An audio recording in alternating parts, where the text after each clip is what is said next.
intensif qui durera en tout 3 jours. Alors le dimanche, c'est dans le sanctuaire de Lourdes que les pèlerins pourront se rendre pour une messe dominicale en plein air. Et enfin lundi, rendez-vous est donné à la cathédrale de Metz en Moselle le 28 septembre pour clôturer ce voyage. Un voyage très symbolique mais aussi politique. D'abord parce que le nouveau pape rencontrera dès le samedi Emmanuel Macron dans un contexte de visite d'État.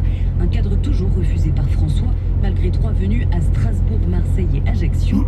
Aussi parce que le nouveau Saint-Père francophile est capable de prononcer des discours en français, a déjà exprimé à plusieurs occasions la grande estime qu'il porte à la France et à son histoire spirituelle.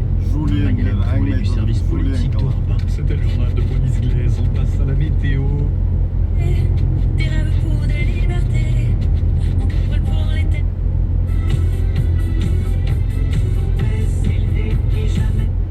Celle-ci est importante. Les sacrements sont très très bien faits. L'eau, ça lave, mais l'huile, ça pénètre.